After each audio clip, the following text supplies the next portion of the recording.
Hello everyone. आज हम frozen shoulder के बारे में बात करेंगे, जिसे अडेसिव कैप्सुलाइटिस भी कहते हैं। मैं आपको आसान भाषा में समझाने की कोशिश करूँगी ताकि इस वीडियो से आपको ज़्यादा से ज़्यादा लाभ मिल सके। फ्रोजन शोल्डर को आमतौर पर डॉक्टर ये कह के समझाते हैं किसी भी मरीज को कि आपका कंधा जाम हो गया है।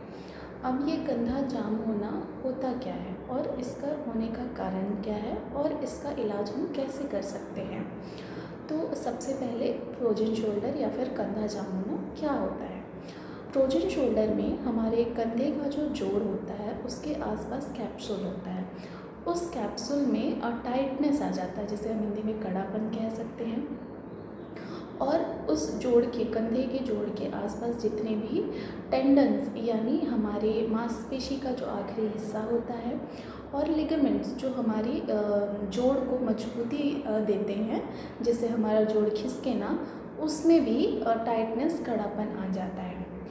अब ये कड़ापन आने का कारण क्या है, जिसकी वजह से हम कंधा उठा नहीं पाते हैं अच्छे तरह से। हम अपनी डे टू डे एक्टिविटीज़, मतलब हम हमारे रोज़मर्रा की में जो हम काम करते हैं अपने हाथ से, जैसे हाथ उठा के कोई सामान लेना या फिर कपड़े पहनना, कंघी करना, ये सारे काम जो है हम आसानी से नहीं कर पाते हैं।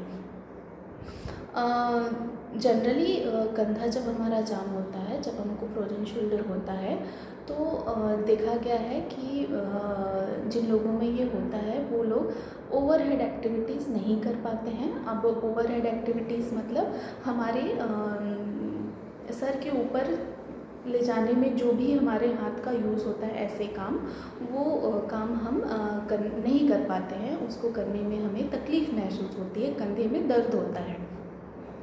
अब इसके होने का कारण क्या है, क्यों हमें फ्रोजन शोल्डर होता है और इसके ग्रेडिंग्स क्या है, स्टेजेस क्या हैं। फ्रोजन शोल्डर होने का सबसे कॉमन जो कारण देखा गया है वो डायबिटीज़ है, जिसे मधुमेह कहा जाता है। अब मधुमेह की वजह से हमें क्यों हमारा कंधा जाम होता है। मधुमेह में हमारे रक्त में, हमारे ब्लड में ग्लूकोज का लेवल बढ़ जाता है, जिसके कारण एक एलिमेंट बनता है जो हमारे जोड़ के, कंधे के जोड़ के आसपास जितने भी टेंडन्स, लिगामेंट्स रहते हैं उनको टाइट करते जाते हैं और वीक करते जाते हैं, जिसकी वजह से हमें कंधा उठाने में दर्द महसूस होता है और तकलीफ़ होती है कोई भी काम करने में। अब और क्या कारण है जिसकी वजह से हमें फ्रोजन शोल्डर हो सकता है या फिर हमारा कंधा जाम हो सकता है। इसके अलावा लंबे समय तक अगर हम कंधे के जोड़ को नहीं हिला रहे हैं या अपने हाथ का मूवमेंट जितना होना चाहिए हमारे डे टू डे एक्टिविटीज़ में, यानी रोज़मर्रा में जितना हमारे हाथ का यूज़ होना चाहिए उतना नहीं हो पा रहा है, तो उसकी वजह से भी हमें फ्रोजन शोल्डर होता है, हमारा कंधा जाम हो जाता है। अब ऐसे कौन सी चीज़ें हैं, ऐसा कौन सा कारण है जिसकी वजह से हम अपने हाथ को लंबे समय तक नहीं हिलाते हैं, जिसकी वजह से हमारा कंधा जाम हो जाता है। तो इसका सबसे पहला जो कारण है एक्सीडेंट। अगर हमें एक्सीडेंट होता है और हमारे कंधे की हड्डी अगर टूट जाती है या कंधे के आसपास की कोई हड्डी टूट जाती है और उस हड्डी को जोड़ने के लिए हमें लंबे समय तक अपने हाथ को बिना हिलाए रखना पड़ता है, जिसकी वजह से लंबे समय तक हमारे हाथ का मूवमेंट नहीं हो पाता है। तो उस कंडीशन में भी हमारे शोल्डर के आसपास जितने टेंडन्स, लिगामेंट्स, कैप्सूल रहते हैं वो टाइट हो जाते हैं, तो उसमें उनमें टाइटनेस देखा जाता है और वीक हो जाते हैं। इसकी वजह से भी हमें फ्रोजन शोल्डर होने के चांसेस रहते हैं। फ्रोजन शोल्डर के 3 स्टेज होते हैं, जिसे फ्रोज़न, फ्रीजिंग और थॉइंग स्टेज कहा जाता है। फर्स्ट स्टेज में हमें जनरली पेन फील होता है जब भी हम कोई काम करते हैं जिसमें शोल्डर का ज़्यादा रोटेशन होता है, जैसे कंघी करना, बाल बनाना, ये सारी चीज़ें, कोई ऊपर सेल्फ से सामान निकालना, उसमें हमें हल्का पेन महसूस होता है। और जनरली इस स्टेज में लोग इग्नोर करते हैं कि हो सकता है हमें सोने की वजह से ये दर्द हो रहा हो सकता है मैंने ज़्यादा काम कर लिया उसकी वजह से ये दर्द हो रहा हो। सेकंड स्टेज में हाँ, तो ये फर्स्ट स्टेज से ज़्यादा वॉश होता है। इसमें पेशेंट को ज़्यादा दर्द महसूस होता है। अब इस स्टेज में पेशेंट खुद से अपनी चोटी नहीं बना पाता है, कंघी नहीं कर पाता है, अपने ड्रेस अनड्रेस करने में, कपड़े पहनने, कपड़े उतारने में भी तकलीफ़ होती है। अपने हाथ को यूँ पीछे ले जाने में भी काफ़ी तकलीफ़ होती है। 90 डिग्री से ज़्यादा वो अपने हाथ को उठा नहीं पाते हैं। तो ये सेकंड स्टेज में होती है और सेकंड स्टेज में ही फिर जाके कोई भी पर्सन अवेयर होता है कि नहीं, मुझे अब कुछ तकलीफ़ है, मेरे कंधे में कुछ प्रॉब्लम है, मुझे अब कंसल्ट करना चाहिए। अब थर्ड स्टेज जो इसका होता है थॉइंग स्टेज, ये जो स्टेज होता है रिकवरी स्टेज होता है। धीरे धीरे धीरे विथिन 6 मंथ जब हम इस स्टेज में पहुंचते हैं, कई लोगों को फ्रोजन शोल्डर से रिकवर होने में 1 साल से 2 साल भी लग जाता है। इसीलिए आपको अगर ऐसा कुछ सिम्टम है तो आप घबराएं नहीं, और ऐसा कुछ भी नहीं है मैजिकल कि फ्रोजन शोल्डर को 5 दिन, 10 दिन, 20 दिन में ठीक किया जाके। इसका ग्रेडिंग स्टेज वाइज रिकवरी होता है। कंप्लीट रिकवरी आपको 5 डेज़ 10 डेज़ में नहीं दिखेगी, बट हाँ धीरे धीरे धीरे धीरे करके स्टेज वाइज ग्रेजुअल इसकी रिकवरी होती है। अब बात करते हैं हम इसके इलाज की, ट्रीटमेंट की। हम कैसे इलाज कर सकते हैं? तो फ्रोजन शोल्डर के इलाज का सबसे बेस्ट तरीका है फिज़ियोथेरेपी।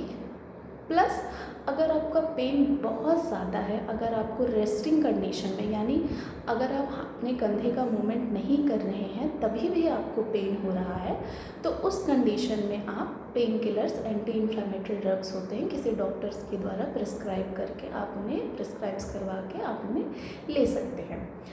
अब फिज़ियोथेरेपी में फ्रोजन शोल्डर का इलाज कैसे होता है और क्यों हमें फिज़ियोथेरेपी करना चाहिए फ्रोजन शोल्डर में?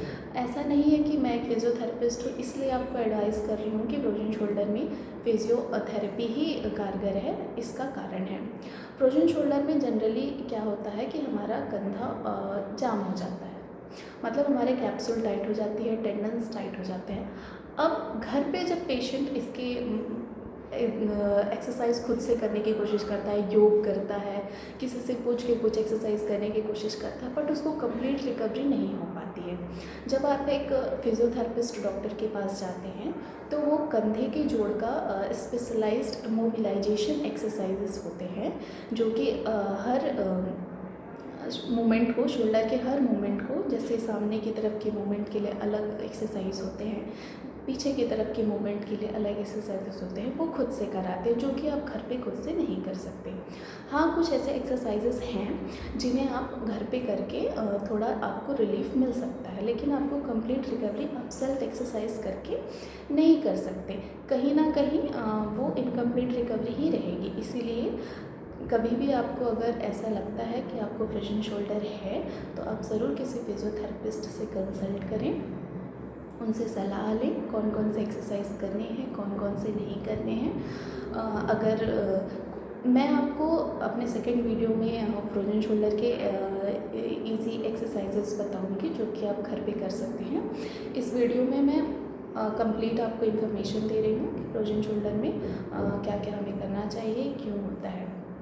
अब कई बार ऐसा होता है कि कई लोग ये नहीं समझ पाते हैं कि हमें अचानक से क्यों हमें ऐसा हो गया, मतलब मुझे तो कोई बीमारी नहीं है। तो कई बार ऐसा होता है कि जब हमारे गर्दन की हड्डियों के बीच में नस दबती है तो उसका असर भी कई बार हमें देखने को मिलता है कि उसकी वजह से भी हमें फ्रोजन शोल्डर, मैंने देखा है अपने कई पेशेंट्स में, उन केसेस में भी दिखता है। उन पेशेंट्स की कोई एक्सीडेंटल हिस्ट्री नहीं होती है, उन पेशेंट को डायबिटीज़ नहीं होता है, और उन पेशेंट्स का ऐसा कोई प्रीवियस चोट लगने का या किसी भी तरह का कोई हिस्ट्री नहीं होता है, जिस फिर भी उनको फ्रोजन शोल्डर दिखता है। तब हम उनका सर्वाइकल एक्सरे कराते हैं, उनके सिम्टम्स और उनसे पूछते हैं कि आपको और क्या तकलीफ़ होती है। तब वो हमें बताते हैं कि मुझे अपने गर्दन के इस आसपास भी दर्द महसूस होता है कभी कभी।